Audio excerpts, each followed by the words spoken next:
चिंतन education care centre में आप लोगों का स्वागत है। आज हम जो है विकास कुमार क्लास 10th का फर्स्ट लेसन जो है केमिस्ट्री का केमिकल रिएक्शन एंड इक्वेशंस जो चैप्टर है वो आप लोगों को मैं बताने जा रहे हैं। ध्यान दीजिएगा इसमें सबसे पहले हम लोग यह समझेंगे कि सबसे इम्पोर्टेंट टॉपिक है इसमें कि बैलेंस करने के लिए भी सीखेंगे हम लोग, और बैलेंस जो होगा उसमें एक तरीका सीखेंगे आपको बैलेंस करने के लिए जो एग्जामिनेशन में कभी भी फेल नहीं करेगा।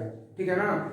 ऐसे तो सब लोग बनाते हैं, हिट एंड ट्रायल से ज्यादा बनाते हैं। हिट एंड ट्रायल जो है ना कभी कभी बहुत ही डिफिकल्ट क्वेश्चन आता है तो उससे जल्दी से बन नहीं पाता है ना। उसके लिए एक नया तरीका आपको हम सिखाएंगे। ठीक है ना। जो कितना भी डिफिकल्ट दे देगा आप उसको आसानी से सोल्व कर दीजिएगा। ठीक है ना। सबसे पहले केमिस्ट्री का चैप्टर जो है केमिकल रिएक्शन एंड इक्वेशन, इसके बारे में समझिए क्या होता है। केमिकल रिएक्शन क्या है?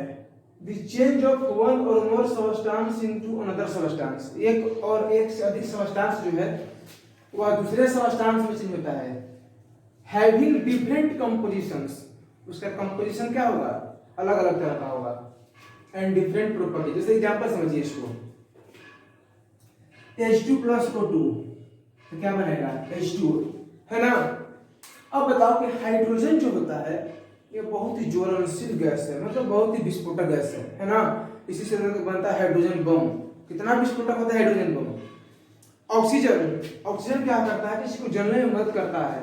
जितना अधिक मात्रा में ऑक्सीजन रहेगा उतना ही काफी तेजी से बर्निंग प्रोसेस होगा, है ना। और दोनों मिलकर के क्या बन गया? वाटर। क्या बन गया? वाटर, जो आगे को बुझा देता है। देखिए ये बहुत ही क्या है? ज्वलनशील है ना। उसके बाद जलने में बहुत ही सपोर्टिव है किसी चीज को, और दोनों मिलकर के आग को बुझा दिया, है ना। तो जो चेंज होगा ये वन और मोर सब्सटेंस का, किसमें? दूसरे सब्सटेंस में, जिसका डिफरेंट कंपोजिशन और डिफरेंट प्रॉपर्टी। उसका कंपोजिशन भी क्या होगा? अलग होगा, और प्रॉपर्टी भी क्या होगा? H2 के दो, हाइड्रोजन के दो मोलेक्युल्स, ऑक्सीजन का भी दो, वाटर का क्या मिला? एक, है ना। तो यहाँ पर हाइड्रोजन दो, ऑक्सीजन कितना है? दो, यहाँ पर ऑक्सीजन 1। लेकिन ये ऐसे नहीं रहेगा, इसको हम लोग बैलेंस कर देंगे। ठीक है ना, क्योंकि मास ऑफ रिएक्टेंट और मास ऑफ प्रोडक्ट दोनों बराबर होता है। अब समझिए केमिकल इक्वेशन क्या होता है। ये short hand representation of chemical reaction in terms of symbols and formula. अगर हम देखो, अगर इसको लिखने का हाइड्रोजन एक लंबा सा हो जाएगा, इसको क्या लिखेंगे? ऑक्सीजन तो एक लंबा सा हो जाएगा, है ना। या वाटर, इसको काफी शॉर्टकट में रिप्रेजेंटेशन जो हम लोग करते हैं, है ना, किसका सिंबल का यूज कीजिए या उसका फार्मूला का यूज कीजिए, है ना। इसी को हम लोग क्या बोलते हैं? Chemical equation. इसके बाद हम लोग को समझना है ये जो है रिएक्टेंट, और ये जो बना हम लोग का प्रोडक्ट। रिएक्टेंट किसको बोलते हैं? कि जो सबस्टेंस जो है ना, केमिकल रिएक्शन में इन्वॉल्व लेता है। जो सबस्टेंस केमिकल रिएक्शन में इन्वॉल्व लेता है ना। The substance which take a part in chemical reaction, और रिएक्शन के बाद जो बनता है ना, इसको हम लोग क्या बोलते हैं? प्रोडक्ट। और देखिए इसके बाद हम लोग क्या समझेंगे, कैसे किसको रिप्रेजेंट करते हैं, है ना, कहां पर किस चीज को लिखना है। देखिए सबसे पहले कोई भी दो सब्सटेंस रिएक्ट कर रहा है ना, जैसे यहाँ पर C+O2 तो क्या बनेगा? CO2, है ना। तो यहाँ पर इसको हम लोग एरो समझते हैं। A प्लस B मिलकर का बन गया C+D। A प्लस B तो सब्सटेंस रिएक्ट किया तो क्या बना? C+D। देखिए यहाँ पर कभी भी आप ऐसे जब दीजिए तो एरो दे दीजिए, और जो सब्सटेंस रिएक्शन में इन्वॉल्व रहता है उसको हम लोग प्लस के सिंबल से क्या करते हैं? ऐड करते हैं। एक दो हो या दो से अधिक हो, सबको प्लस ऐड करते हैं। यहाँ पर हम ऐसे भी लिख सकते हैं कि A plus B equal to C+D। Arrow की जगह भी दे सकते हैं, ठीक है ना। इसके बाद इसको सोल्व करने का क्या तरीका है कि हम लोग क्या करते हैं? टेम्परेचर अगर कभी भी डिनोट करना है तो यहाँ पर लिख दीजिए टेम्परेचर को, यहाँ पे, ठीक है ना। टेम्परेचर को जो है सेल्सियस में हो या जो भी में हो, जनरली आप सेल्सियस में ही रिप्रेजेंट कीजिएगा, ठीक है ना। टेम्परेचर को यहाँ पर डिनोट करना है। उसके बाद कैटलिस्ट को भी यहीं पर रखना है। कैटलिस्ट में होता है ना, कोबाल्ट यूज करते हैं, निकेल यूज करते हैं। उसके बाद जब प्रेशर होगा तो उसको हम लोग, प्रेशर जो होता है वो एटमॉस्फेरिक प्रेशर में रिप्रेजेंट करते हैं, जो यहाँ पे होता है। ठीक है ना। इतना सीखने के बाद हम लोग क्या सीखेंगे अब कि किसी भी केमिकल इक्वेशन को बैलेंस कैसे करते हैं। हम कुछ इक्वेशंस लिखेंगे, ठीक है ना। उसके बाद आप उसको क्या कीजिएगा, बैलेंस कीजिएगा, ठीक है ना। देखिए सबसे पहले टॉपिक है how to balance chemical equations. Chemical equation को हम लोग कैसे बैलेंस करते हैं, समझिएगा ध्यानपूर्वक। देखिए यहाँ पर क्या है, CH4 एक किसका नाम है, मीथेन का। किससे रिएक्ट किया है, ऑक्सीजन से। क्या बनाया, कार्बन डाइऑक्साइड और वाटर। देखिए मीथेन ही नहीं, मीथेन, इथेन, प्रोपेन, ब्यूटेन, है ना, मिथाइन, इथाइन, प्रोपाइन, ब्यूटाइन, है ना। ये सब जितने भी रिएक्ट करते हैं ये सब के सब बनाते हैं CO2 और H2O। क्या बनाते हैं, CO2 और H2O।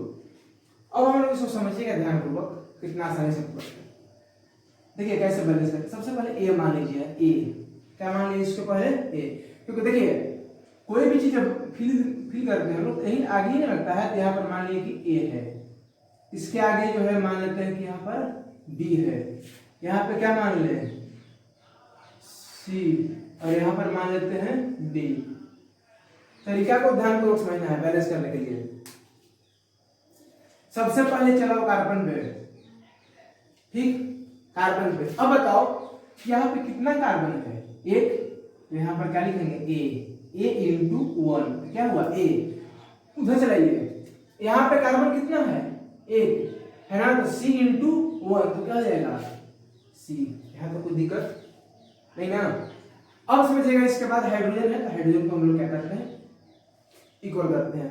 अब देखिए हाइड्रोजन कितना है यहाँ पे, 4 इंटू कितना हो जाएगा 4 इक्वल टू, अब इधर में हाइड्रोजन है, हाइड्रोजन कितना है यहाँ पे हो गया आपका 2 इंटू D, 2D। कोई दिक्कत नहीं सर। चलिए आगे, कार्बन हो गया, हाइड्रोजन हो गया, ऑक्सीजन हो गया। Oxygen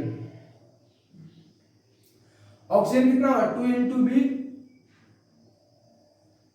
2B। यहाँ पे ऑक्सीजन कितना हो गया, 2 इंटू C, 2C, प्लस यहाँ पर भी देखिए ऑक्सीजन है, D इंटू 1 D। यहाँ तक कोई दिक्कत नहीं ना। अब 2 2 जा 4 काट दीजिएगा, 2A इक्वल टू D, ठीक।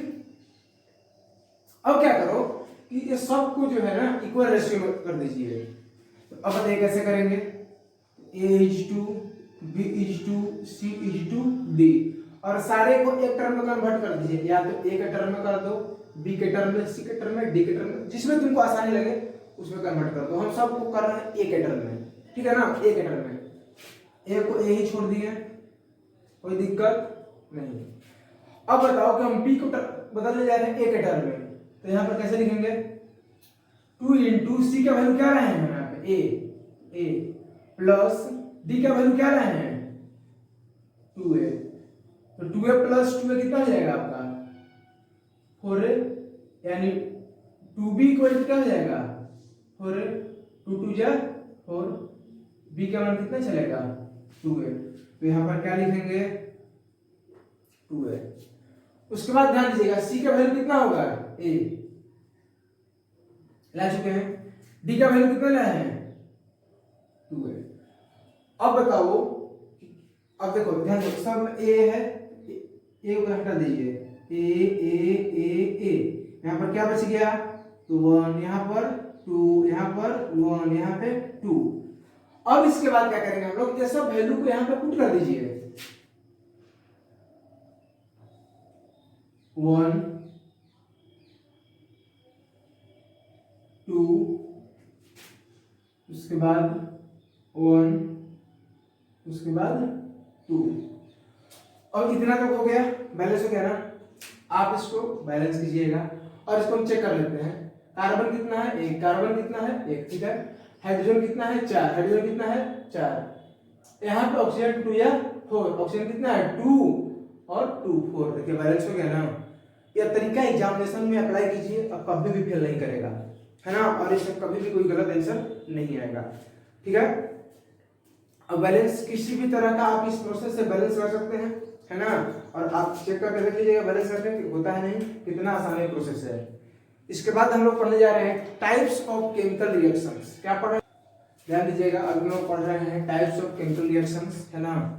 टाइप्स ऑफ केमिकल रिएक्शन में हम लोग को पढ़ना है combination reaction, decomposition reaction, displacement reaction, double displacement reaction, oxidation reduction reactions, और उसके बाद पढ़ना है हम लोग को एंडोथर्मिक और एक्सोथर्मिक रिएक्शंस। इसमें सबसे बड़ा चीज ध्यान देना है ना। हम लोग डिकम्पोजिशन रिएक्शन में पढ़ेंगे, 3 तरह से होता है डिकम्पोजिशन, है ना, थर्मल, फोटो और इलेक्ट्रो, है ना। सबसे पहले समझिएगा डिकम्बिनेशन रिएक्शन।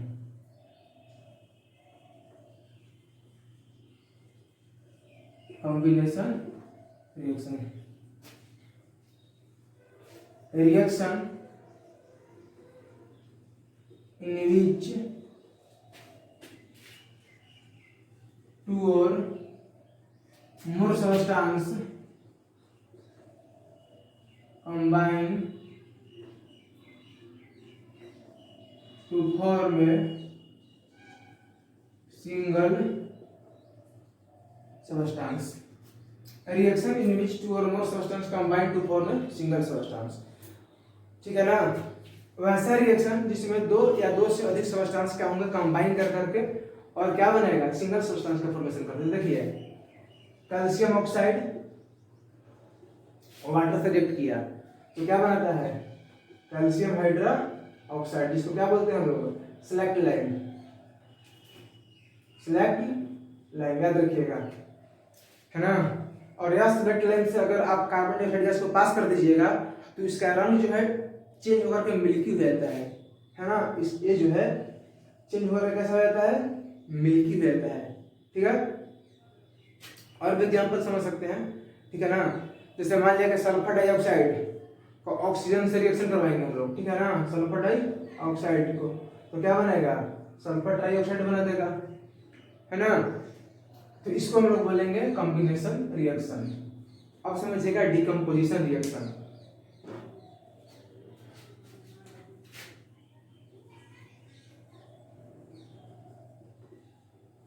डिकम्पोजिशन, देखिए वर्ड से पकड़िए, डिकम्पोजिशन का मतलब ही होता है टूट जाना, ठीक है ना। Reaction in which a single substance broken down into 2 और मोर सिंपलर सब्सटेंसेस, है ना। Reaction in which a single substance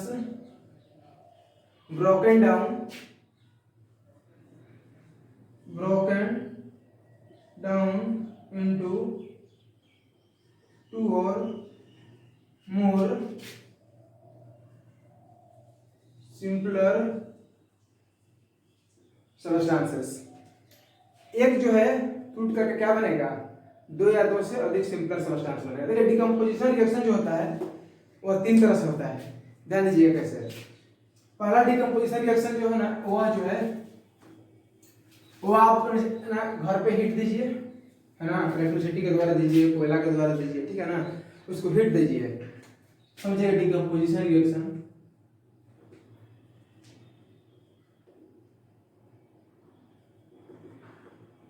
decomposition reaction, ठीक है ना। थर्मल डिकम्पोजिशन, उसके बाद इलेक्ट्रो लाइटिक डिकम्पोजिशन, और उसके बाद है फोटो डिकम्पोजिशन।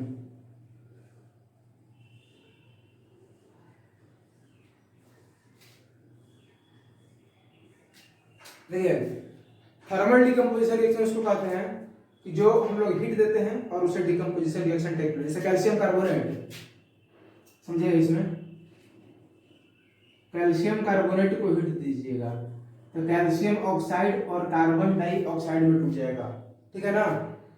उसके बाद पोटेशियम क्लोराइड KClO3 जो है, KClO3 KCl प्लस O2, है ना। देखिए यहाँ पर हम बैलेंस नहीं कर रहे हैं, बैलेंस कर लीजिएगा, ठीक है ना।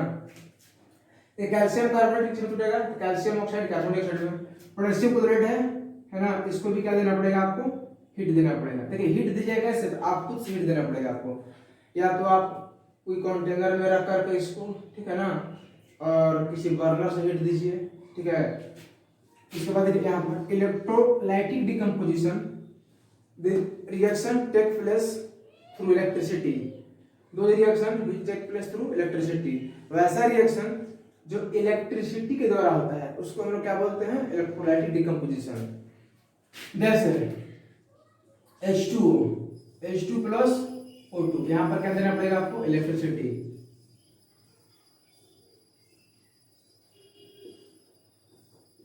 ठीक है ना। NaCl सोडियम क्लोराइड, उसको भी चाहिएगा तो इलेक्ट्रिसिटी से तोड़ दे सकते हैं, है ना। सोडियम और क्लोरीन क्या होगा, अलग अलग हो जाएगा। अब देखिए फोटो डिकम्पोजिशन क्या होता है कि यह जो है किसके द्वारा होगा, तो देखिए the decomposition reaction takes place through sunlight. अगर जो डिकम्पोजिशन रिएक्शन सनलाइट के द्वारा टेक प्लेस होता है उसको हम लोग बोलते हैं फोटो डिकम्पोजिशन। जैसे इसमें होगा कौन, हाइड्रोजन आयोडाइड, टूट जाएगा इसमें H2 प्लस I2, है ना, सनलाइट के द्वारा होगा। हाइड्रोजन आयोडाइड जो है ना, H2 और I2 में टूटेगा। इसी तरह से सिल्वर ब्रोमाइड जो है ना, सिल्वर ब्रोमाइड टूटेगा Ag प्लस Br2। देखिए सिल्वर ब्रोमाइड में क्या होगा, इसमें एक क्वेश्चन भी पूछ दिया था सीबीएसई में, किस तरह से कि चाइना डिस्क में हम लोग क्या करते हैं, सिल्वर ब्रोमाइड को रखते हैं, है ना, तो किस किस सब्सटेंस में टूटेगा। तो आप जान रहे हैं सिल्वर ब्रोमाइड जो है Ag प्लस Br2, वहां पर नाम भी नहीं दिया हुआ था, कुछ अलग तरह के दिया हुआ था ना, कि कोई मेटल्स है ना, और वह सब रिएक्शन किया ब्रोमीन से, उसके बाद उसको चाइना डिस्क में रखा गया है, उसके बाद वो लाइट के द्वारा जो है ना उसमें डिकम्पोजिशन हुआ। बताइए वह कौन सा है, तो वह सिल्वर ब्रोमाइड है। अब ध्यान दीजिएगा, हम लोग पढ़ लिए डिकम्पोजिशन रिएक्शन, इसके बाद हम लोग को क्या पढ़ना है, डिस्प्लेसमेंट रिएक्शन। देखिए डिस्प्लेसमेंट वर्ड से देखिए, अब हम लोग पढ़ना है डिस्प्लेसमेंट रिएक्शन। इसके बाद है reaction in which one part of molecule is replaced by others. Molecules का जो एक पार्ट होगा वह दूसरे के द्वारा क्या होगा, रिप्लेस कर दिया जाएगा। जैसे आयरन है, इससे रिएक्शन किया कॉपर सल्फेट से। देखिए आयरन जो होता है वह कॉपर से मोर रिएक्टिव होता है, ठीक है। जब पढ़िएगा मेटल्स एंड नॉन मेटल्स तो वहां पर बताएंगे रिएक्टिविटी सीरीज, है ना, वहां पर उसमें डिक्रीजिंग ऑर्डर में दिखाएंगे आपको कैसे सबसे अधिक कौन है, उससे कम कौन होता है रिएक्टिव, है ना। तो वहां पर पढ़िएगा कि iron is more reactive than copper. तो आयरन क्या करेगा, इसको कॉपर को डिस्प्लेस कर देगा। डिस्प्लेस मतलब हटा देना, क्योंकि अधिक रिएक्टिव है और यह किससे जुड़ेगा, तो आयरन सल्फेट जुड़ेगा, यह क्या बनेगा, तो यहाँ पर डिस्प्लेस कर देगा, बनेगा आयरन सल्फेट बनेगा और कॉपर को डिस्प्लेस कर देगा, ठीक है ना। उसके बाद है पोटेशियम ब्रोमाइड है, रिएक्शन करेगा क्लोरीन से, है ना, तो क्या बनेगा, पोटेशियम क्लोराइड केस, ठीक है ना। ए जो है इससे और ब्रोमीन को क्या करेगा, अलग कर देगा। तो देखिए रिएक्टिविटी सीरीज में क्या है, फ्लोरीन क्लोरीन ब्रोमीन, ब्रोमीन जो है वह नीचे आता है। तो जब पढ़ाएंगे पीरियोडिक टेबल, ठीक है ना, वहां पर पढ़ाएंगे कि कौन जो है ऊपर से नीचे की ओर क्या होता है, रिएक्टिविटी बढ़ता है घटता है, मेटल्स में क्या होता है, नॉन मेटल्स में क्या होता है। तो बनेगा पोटेशियम क्लोराइड प्लस ब्रोमीन। अब देखिए यहाँ पर Br2 देख रहे हैं, है ना, Br2 इसलिए यहाँ पर बॉन्ड का फॉर्मेशन करता है। जैसे यहाँ पर देखते हैं लिखा हुआ, कभी कभी देखते हैं H2, तो हाइड्रोजन क्या करता है कि आपस में यहाँ पर सिंगल कोवैलेंट बॉन्ड का फॉर्मेशन करता है। अब ध्यान दीजिएगा, उसके बाद double displacement reactions, reaction in which one reacting ionic compound exchange there corresponding ions.